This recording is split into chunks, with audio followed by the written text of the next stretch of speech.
当你过节回家，面对那些亲戚们让你闹心的行为，不知如何应对，大胖媳妇教你如何反击，出其不意，以暴制暴，制服他。就像大多数东北家人一样，我们家的饭局从回忆苦难到畅想未来，一样的故事，一样的嗑，至少3个小时。大胖媳妇尤其是听不懂啊，老睡着。他问我一般到什么情况算喝好啊？我说一般来讲3箱啤酒吧。于是，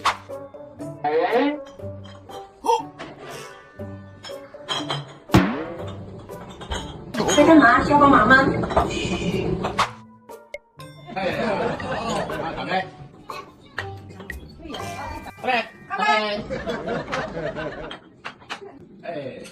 呦我的妈！这米啊，拿它干嘛呀？啥是这用？啥是这用？过节回家看老人，你拿点啥他都说你浪费钱。于是，你好，你好。不要，太费钱了。哎呀，你好，来接你。不要，这太费钱了。哎呀，你好，我点什么买呢？不要，这太费钱了。我请。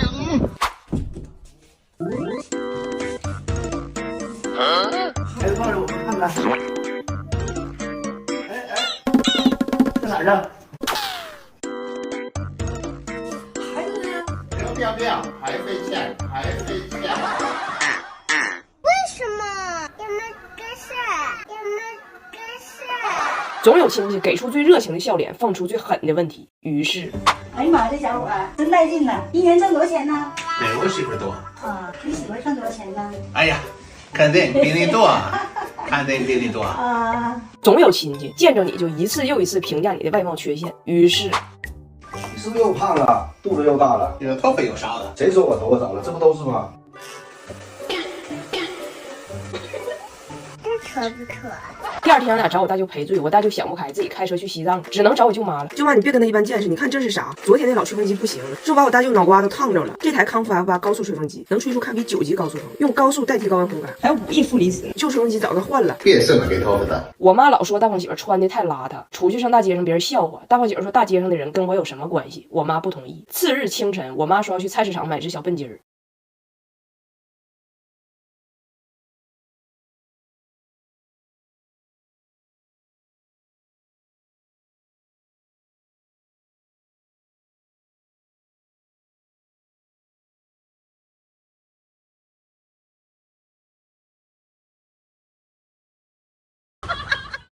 哎，你知道如果过一段时间形势好转了，我大胖媳妇和孩子要是能过来了，我最愁的事儿是啥吗？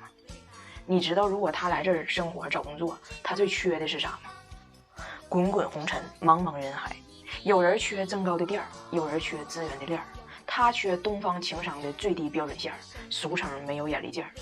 我不知道长江以南的朋友能不能听懂啥是眼力劲儿啊？眼力劲儿就是摸清周围人情绪的一种基础生存能力。缺乏此物者的集中体现就是领导喝水你刹车，领导夹菜你转桌。俺俩在厦门刚认识的时候呢，我就发现了他在这个领域上有点差劲。但当时我寻思可能是就外国人整体来讲对于很多礼仪上的问题都表现得比较木讷。但后来我发现不是，就是他这个人眉中间有个红点，心缺个小眼儿，他缺心眼儿。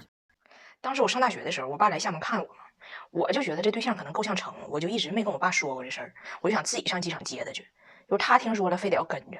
结果呢，我爸从机场出来，我看着我爸就以一个典型的东北方式打的招呼，我说到老爸，他就以为这是我爸名呢，站那儿漂白一片，也冲我爸喊到老爸，给我爸飘零都下去来了。我爸心寻思，我这改革开放以后也没来过闽南，不知道这地方现在经济发展不停歇，落地就是跌。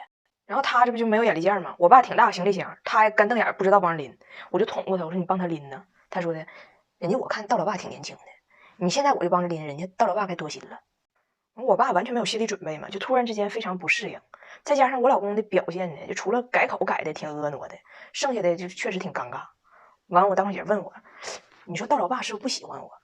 我说到老爸不是不喜欢你，他就是不喜欢自己的女儿这么早搞对象。我老公说啥是搞对象？我说哎呀，唧唧复唧唧，异性再相惜，女儿一长大终将成人妻。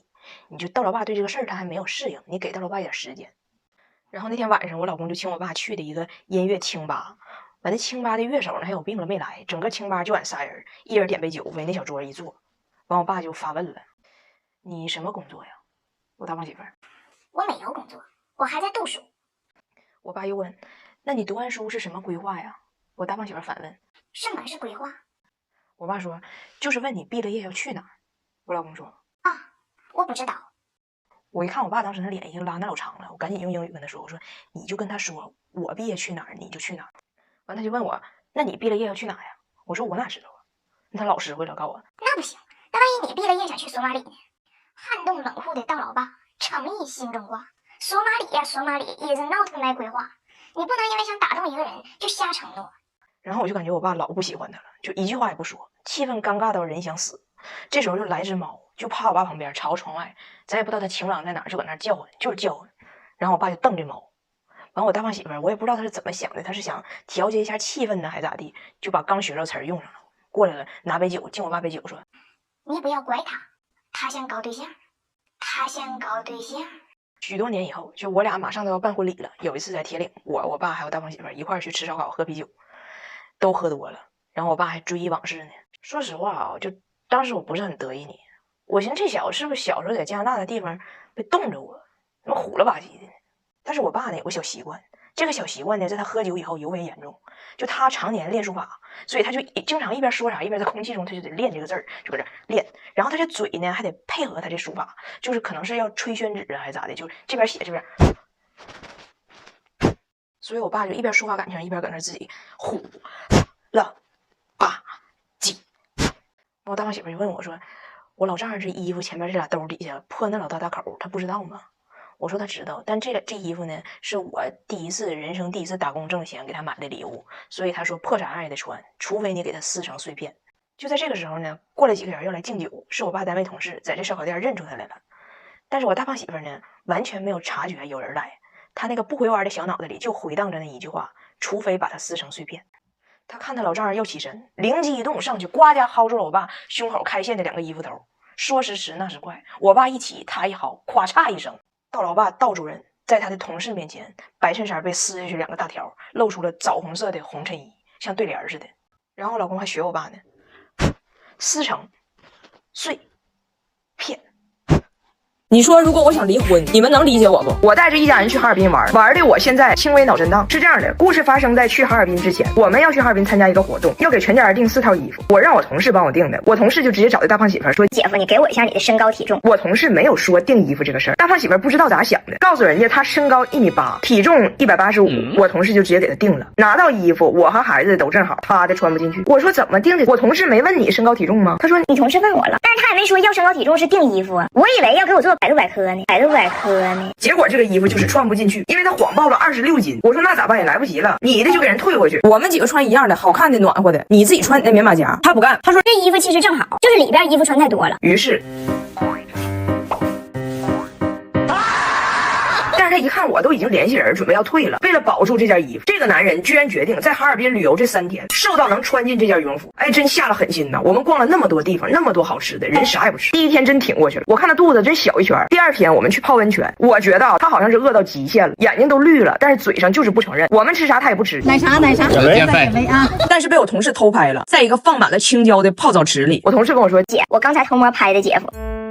哎呀，你看看，要不你劝劝吧，姐夫这样得出事儿。我说你刚才吃啥了？他说只是一口蘸酱菜。我说你别饿出毛病来了，那衣服有更大码的，明天就到。1秒钟，大胖媳妇就放心了，甩开膀子就要吃。怎奈何当时旁边只有自助水果，奔着水果区就去了。光西瓜能吃6斤，回休息区一躺。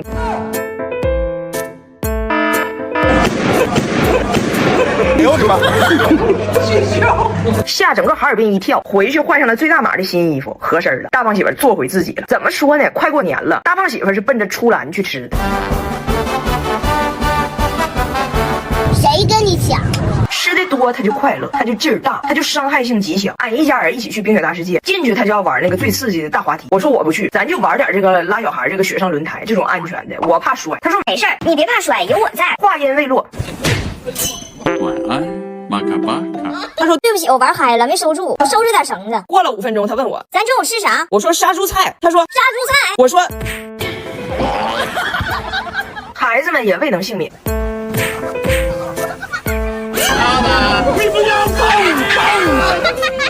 我脑袋嗡嗡，人家玩的嗷嗷的。